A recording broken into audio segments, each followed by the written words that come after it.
ബസ്സിലെ ലൈംഗിക അതിക്രമ ആരോപണത്തെ തുടർന്ന് യുവാവ് ആത്മഹത്യ ചെയ്ത സംഭവത്തിൽ അറസ്റ്റിലായ ഷിംജിത മുസ്തഫയ്ക്ക് ജാമ്യമില്ല. കുന്നമംഗലം 1-ാം ക്ലാസ് മജിസ്ട്രേറ്റ് കോടതിയാണ് ജാമ്യം നിഷേധിച്ചത്. എനിക്ക് നീതി വേണം യൂറോണ്. ഇത്രയും തോന്നിയ കാണിച്ചിട്ടാ. പക്ഷേ ഇപ്പോൾ ജാമ്യാപേക്ഷ തള്ളിക്കൊണ്ടുള്ള നടപടിയാണ് കോടതിയുടെ ഭാഗത്തു നിന്നും ഉണ്ടായിട്ടുണ്ട്. അങ്ങനെ തന്നെ വേണം. അല്ല, രാശിപ്രകാരം അങ്ങനെ വന്നേ പറ്റുള്ളൂ. എന്റെ കഴപ്പ് അങ്ങനെ തീർന്നു കിട്ടി. ഇപ്പൊ ഞാൻ നല്ല ഹാപ്പിയാണ്. Thank you guys. ദിവ്യ ഒറ്റ വാക്കിലാണ് ഈ ജാമ്യാപേക്ഷ തള്ളുന്നു എന്ന്, അത് ജാമ്യം നിഷേധിക്കുന്നു എന്ന് Kunnamangalam judicial first class magistrate കോടതി മജിസ്ട്രേറ്റ് വിധി പ്രസ്താവിച്ചത്. തനിക്ക് പോകാൻ അനുവാദമില്ല. തനിക്ക് നേരിട്ടൊരു ദുരനുഭവം തന്റെ സാമൂഹ്യ മാധ്യമ അക്കൗണ്ടിലൂടെ പങ്കുവെക്കുക മാത്രമാണ് ഷിംജിത ചെയ്തത്.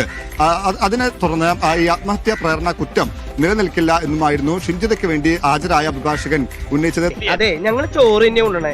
എന്തിനാ ചെയ്തതെന്ന് മാത്രം പറഞ്ഞാൽ മതി. ഇന്ന് പരിഗണിച്ച ഉടൻ, അതായത് ഇത് വിധി എടുത്ത ഉടൻ തന്നെ മജിസ്ട്രേറ്റ് പറഞ്ഞത് ഷിംജിതയുടെ ജാമ്യം നിഷേധിക്കുന്നു, ഈ ഹർജി തള്ളുന്നു എന്നാണ്.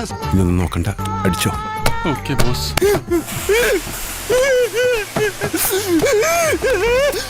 ഈ ഹർജിയിൽ പോലീസിന്റെ റിപ്പോർട്ടും നിർണായകമായി. പോലീസ് ഷിംജിതയ്ക്കെതിരായി കൃത്യമായി തന്നെ ഒരു റിപ്പോർട്ടാണ് കോടതിയിൽ സമർപ്പിച്ചത്. ഞാനിട്ട വകുപ്പ് വെച്ചിട്ട് നിനക്ക് എന്തായാലും ജാമ്യം കിട്ടത്തില്ല. ഇനി വിഷമിച്ചിട്ട് കാര്യമില്ല, വരാനുള്ളത് വഴി തരും. ഇതങ്ങനെയല്ലല്ലോ, വരാതെ പോയതിനെ ഫ്ലിപ്കാർട്ടിലൂടെ ഓർഡർ ചെയ്ത് വരുത്തിയതല്ലേ. ഷിംജിത ഈ നിലയ്ക്ക് ഒരു ലൈംഗികാതിക്രമം നേരിട്ടതായി, ഷിംജിതയ്ക്ക് ഉന്നയിക്കപ്പെടുന്നത് പോലെ ലൈംഗികാതിക്രമം നേരിട്ടതായി പോലീസിനെ കണ്ടെത്താൻ കഴിഞ്ഞിട്ടില്ല. ഈ ബസ് ജീവനക്കാരുടെ മൊഴി രേഖപ്പെടുത്തിയിരുന്നു, സഹയാത്രികരുടെ മൊഴി രേഖപ്പെടുത്തിയിരുന്നു. ആ മൊഴികളിലൊന്നും ഷിംജിതയ്ക്കോ അല്ലെങ്കിൽ ആ നിലയ്ക്ക് ഒരു ലൈംഗികാതിക്രമം ആ ബസ്സിൽ ഉണ്ടായതായി ബോധ്യപ്പെട്ടിട്ടില്ല. അപ്പം എന്ത് പറ്റി? കുറച്ചു മുമ്പ് 7 മുഴം നീളായിരുന്നല്ലോ നിന്റെ നാക്കിന്. തല ഇത്തിരി താഴ്ത്തി തന്നാൽ നീ അതിന്റെ പുറത്ത് കയറി നിരങ്ങും.